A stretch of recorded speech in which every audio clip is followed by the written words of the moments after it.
Class 11 স্টুডেন্টদের জন্য বাংলা সাহিত্যের ইতিহাস থেকে সাজেশন খুব ইম্পর্টেন্ট। প্রথম কোশ্চেন, বাংলা গদ্য সাহিত্যের বিকাশে ফোর্ট উইলিয়াম কলেজের ভূমিকা আলোচনা করো।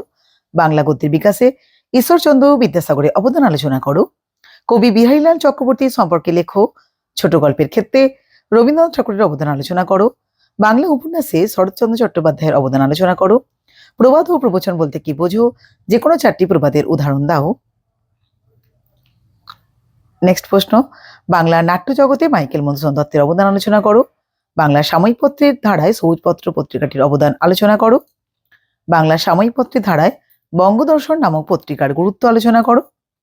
বাংলা নাট্য সাহিত্যে দীনবন্ধু মিত্রের কৃতিত্ব আলোচনা করো। এগুলো ভীষণ গুরুত্বপূর্ণ প্রশ্ন, আশা করি তোমরা করলে কমন পেয়ে যাবে।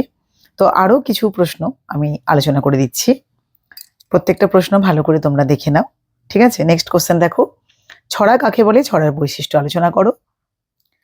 উদাহরণ সহ কবি হিসেবে জীবনানন্দ দাশের কাব্যচর্চার পরিচয় দাও। ধাঁধা কাকে বলে? ধাঁধার বৈশিষ্ট্য ও দুটি ধাঁধার পরিচয় দাও। বাংলার কাব্য জগতে রবীন্দ্রনাথ ঠাকুরের অবদান আলোচনা করো। উপন্যাসের ধারায় বঙ্কিমচন্দ্র চট্টোপাধ্যায়ের অবদান আলোচনা করো। বাংলা গদ্য সাহিত্যে রামমোহন রায়ের অবদান আলোচনা করো। বাংলা কাব্য জগতে কাজী নজরুল ইসলামের অবদান আলোচনা করো।